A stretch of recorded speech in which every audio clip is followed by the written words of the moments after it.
परिचय। पिताजी, मैं इस दिक्सूचक यंत्र को देख रहा हूं जो कि आपने मुझे जन्मदिन पर दिलवाया था। यह बहुत अच्छा यंत्र है, लेकिन इसमें कुछ हुआ था और मैं समझ नहीं पा रहा हूं कि वो क्यों हुआ। क्या आप मेरी सहायता कर सकते हैं पिताजी? हाँ राजीव, मुझे ठीक ठीक बताओ क्या हुआ था। मैं इस दिक्सूचक यंत्र को अपने मित्र के घर ले गया था। वे अपने घर में विद्युत का कुछ काम करवा रहे थे। हम एक खुले तार के अत्यंत निकट दिक्सूचक यंत्र से खेल रहे थे। अचानक दिक्सूचक यंत्र की सुई अकारण ही विक्षेपित हो गई। जब हम तार से दूर हटे, यह अपने पहले वाले स्थान पर आ गई। ऐसा क्यों हुआ? ऐसा इसलिए हुआ क्योंकि विद्युत धारा चुंबक की भांति कार्य करती है और विद्युत प्रभाव उत्पन्न करती है। बच्चों, इस पाठ में हम चुंबकीय क्षेत्रों, विद्युत चुंबकीय क्षेत्रों, विद्युत मोटरों तथा विद्युत जनित्रों के बारे में जानेंगे। उद्देश्य। इस पाठ के अंत में आप निम्न करने में सक्षम हो जाएंगे: चुंबकीय क्षेत्रों एवं क्षेत्र रेखाओं को पहचानना, किसी चुंबकीय क्षेत्र में विद्युत धारावाही चालक पर बल का वर्णन करना, विद्युत मोटर की व्याख्या करना, विद्युत चुंबकीय प्रेरण की व्याख्या करना, विद्युत चुंबकीय जनित्र का वर्णन करना, घरेलू विद्युत परिपथ को समझना। चुंबकीय क्षेत्रों एवं क्षेत्र रेखाओं का सिंहावलोकन। कोई चुंबकीय क्षेत्र किसी विद्युत धारा तथा चुंबकीय सामग्री के चुंबकीय प्रभाव द्वारा उत्पन्न होता है। हमारे अपने ग्रह पृथ्वी का स्वयं का चुंबकीय क्षेत्र है, जो कि नौ संचालन के दौरान एक महत्वपूर्ण घटक होता है। चुंबकीय क्षेत्र का प्रयोग अनेक विद्युत उपकरणों जैसे ट्रांसफार्मर आदि में भी किया जाता है। चुंबकीय क्षेत्र रेखाओं की तुलना स्थिरांक उच्चत्व रेखाओं से ही की जा सकती है, जो कि मानचित्र पर देखी जा सकती हैं। चुंबकीय क्षेत्र रेखाएं चुंबकत्व की साधारण परिकल्पनाओं की सरल व्याख्या करने में सहायक होती हैं। इन्हें किसी सतह के माध्यम से क्षेत्र रेखाओं की संख्या के रूप में परिभाषित किया जा सकता है। इन्हें सरलता से किसी गणितीय संरूप में रूपांतरित किया जा सकता है। चुंबकीय क्षेत्र रेखाएं दृष्टिगत रूप से उत्तर ध्रुवीय प्रकाश में प्रदर्शित होती हैं, जहां पृथ्वी के चुंबकीय क्षेत्र की दिशा के साथ साथ देखी जा सकने वाली चमकीली रेखाएं उत्पन्न होती हैं।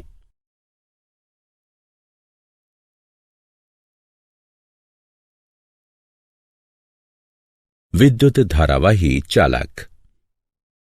किसी धातु चालक में होकर गुजरने वाली विद्युत धारा अपने इर्द गिर्द चुंबकीय क्षेत्र उत्पन्न करती है। किसी चुंबकीय क्षेत्र में रखे हुए विद्युत धारावाही चालक का आवेश ऐसी दिशा में विलग्न की अनुभूति देता है जो कि विद्युत तथा चुंबकीय क्षेत्र पर लंबवत हों। इसके परिणाम स्वरूप एक ऐसी विद्युत संचालन शक्ति उत्पन्न होती है जिसकी दिशा प्रयुक्त चुंबकीय क्षेत्र की समानुपातिक होती है। इस प्रभाव को उल्टा भी किया जा सकता है।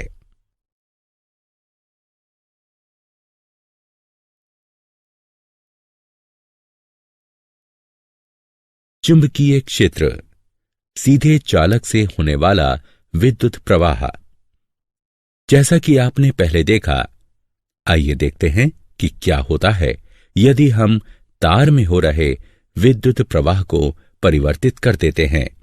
दिक्सूचक यंत्र पर पड़ने वाला प्रभाव भी अलग अलग होता है। तो यदि आप विद्युत प्रवाह में वृद्धि करते हैं तो दिक्सूचक यंत्र की सुई के विक्षेपण में भी वृद्धि हो जाएगी।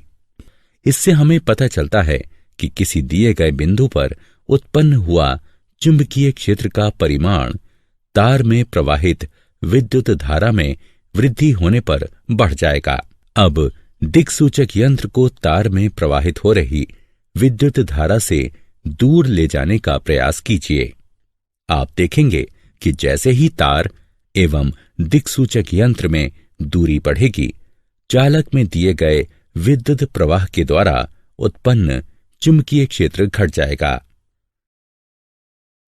मैक्सवेल का कॉर्कस्क्रू नियम। मैक्सवेल का कॉर्कस्क्रू नियम, जिसे दक्षिण हस्त अंगुष्ठ नियम भी कहा जाता है, यह बताता है कि विद्युत धारा की दिशा में कॉर्कस्क्रू घुमाने से विद्युत धारा की दिशा के साथ साथ चुंबकीय क्षेत्र की दिशा भी नीचे की ओर लंबवत बदल जाती है। यदि हम कॉर्कस्क्रू को विद्युत धारा की दिशा में नीचे की ओर घुमाते हैं और कॉर्कस्क्रू का हैंडल दक्षिणावर्त घूमता है, तो चुंबकीय क्षेत्र की दिशा दक्षिणावर्त में होगी। अतः जब विद्युत धारा ऊपर की ओर बहती है तो चुंबकीय क्षेत्र की दिशा परिवर्तित हो जाती है और वामावर्त हो जाती है। चुंबकीय क्षेत्र, वृत्ताकार लूप से होने वाला विद्युत प्रवाह। आइए अब देखते हैं कि क्या होता है जब वो तार जिसमें हम विद्युत धारा प्रवाहित करते हैं वृत्ताकार ढंग से रखा जाता है। इसके चारों ओर संकेंद्रित वृत्तों में चुंबकीय क्षेत्र उत्पन्न हो जाता है। छड़ चुंबक को धीरे से तार से दूर करने का प्रयास कीजिए। जैसे ही हम पाश के केंद्र तक पहुंचते हैं, संकेंद्रित वृत्त सरल रेखाओं के रूप में उत्पन्न हो जाते हैं। संपूर्ण चुंबकीय क्षेत्र एक सरल रेखा के जैसा प्रतीत होता है।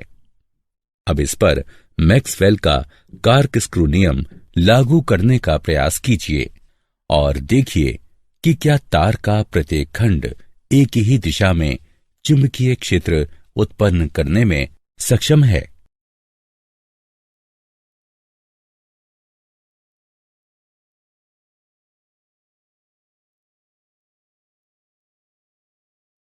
चुंबकीय क्षेत्र, परिनालिका में विद्युत प्रवाह।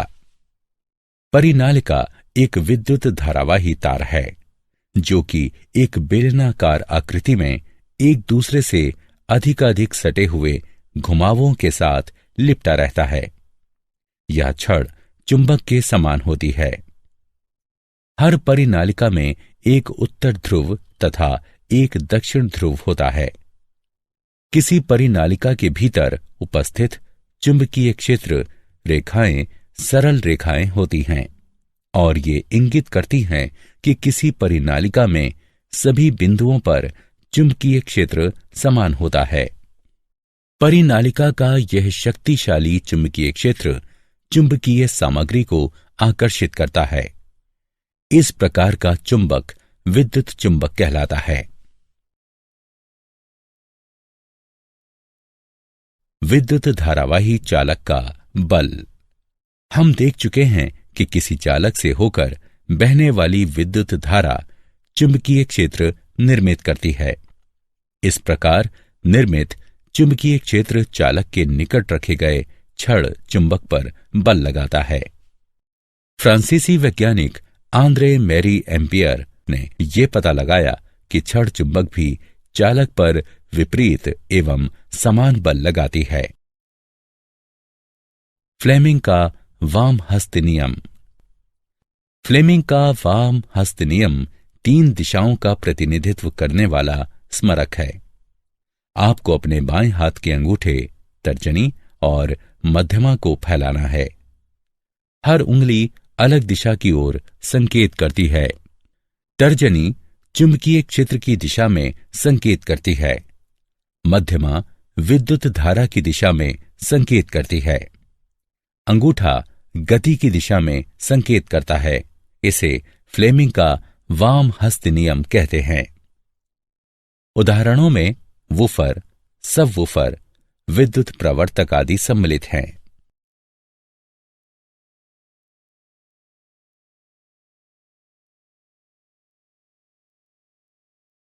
विद्युत मोटर। विद्युत मोटर एक विद्युत यांत्रिक उपकरण है।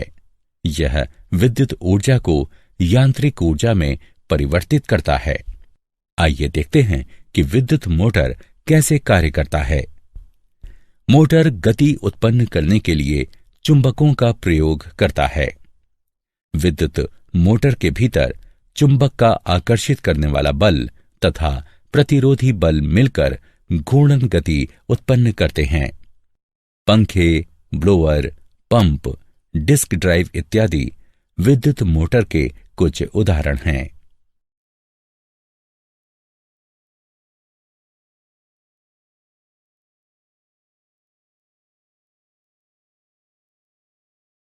वैद्युत चुंबकीय प्रेरण। चुंबकीय क्षेत्र से होकर गति करने वाले किसी चालक द्वारा किया गया विद्युत उत्पादन वैद्युत चुंबकीय प्रेरण कहलाता है। उदाहरण के तौर पर जनित्र, विद्युत परिवर्तक, प्रेरण मोटर, विद्युत मोटर, तुल्यकालिक मोटर और परिनालिकाएं आदि वैद्युत चुंबकीय प्रेरण का उपयोग करते हैं। माइकल फैराडे एक अंग्रेज वैज्ञानिक, रसायन शास्त्री, भौतिक विज्ञानी तथा दार्शनिक थे, जिन्होंने चुंबकीय क्षेत्र, वैद्युत चुंबकीय प्रेरण, प्रतिचुंबकीयता तथा वैद्युत अपघटन की खोज की। उनके प्रयोगों में चुंबक को गति कराकर विद्युत उत्पादन करना भी सम्मिलित है। आइए अब तारों की एक कुंडली के भीतर एवं बाहर एक छड़ चुंबक लगाने का प्रयास करें। आप देखेंगे कि तार विद्युत उत्पादित करने लगते हैं। इसे वैद्युत चुंबकीय प्रेरण कहते हैं। विद्युत जनित्र। विद्युत जनित्र यांत्रिक ऊर्जा को विद्युत ऊर्जा में परिवर्तित करता है।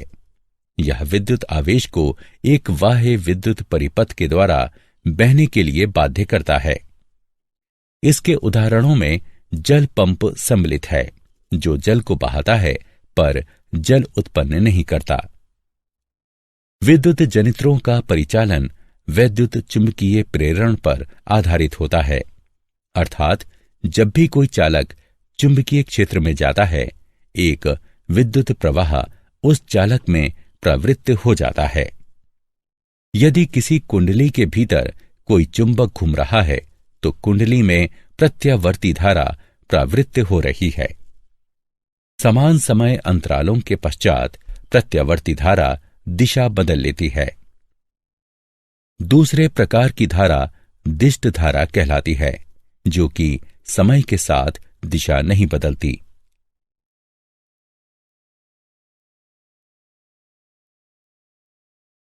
घरेलू विद्युत परिपथ।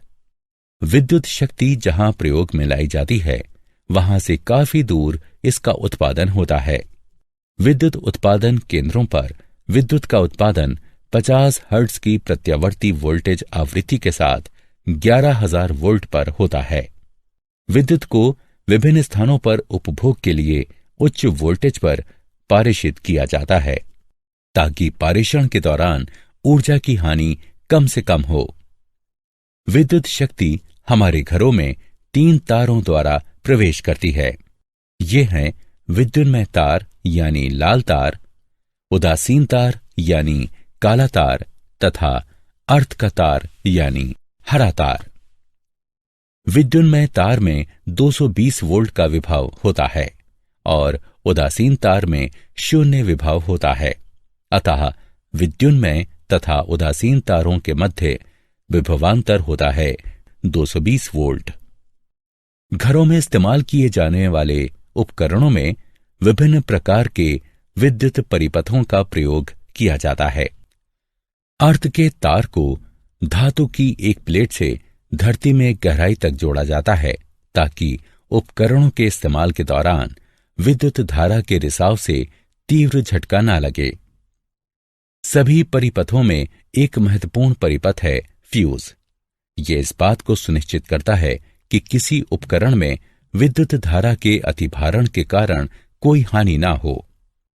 अतिभारण तब होता है जब विद्युन्मय तार तथा उदासीन तार परस्पर संपर्क में आते हैं या वोल्टेज की आपूर्ति में वृद्धि हो जाए। ऐसी परिस्थिति में फ्यूज विद्युत प्रवाह को रोककर परिपथ अथवा उपकरण को खराब होने से बचाता है। क्या आप जानते हैं, छड़ चुंबक के क्षेत्र के विपरीत धरती का चुंबकीय क्षेत्र समय के साथ परिवर्तित हो जाता है, क्योंकि यह धरती के बाह्य भाग पर ढली हुई लौह मिश्र धातुओं के चालन के कारण बना होता है। फ्लेमिंग का वाम हस्त अंगुष्ठ नियम विद्युत मोटरों में प्रयुक्त होता है, जबकि फ्लेमिंग का दक्षिण हस्त नियम विद्युत जनित्रों में प्रयुक्त होता है। मोटरों एवं जनित्रों में पृथक पृथक हाथों का प्रयोग किया जाना चाहिए, क्योंकि मोटरों एवं जनित्रों के कारण और प्रभाव में अंतर होता है। सारांश। आइए हमने जो कुछ सीखा है उसे संक्षेप में दोहराएं। चुंबकीय क्षेत्र एवं चुंबकीय क्षेत्र रेखाएं कैसे उत्पन्न होती हैं? किसी चुंबकीय क्षेत्र में विद्युत धारावाही चालक पर बल। विद्युत मोटर क्या है और यह कैसे कार्य करता है?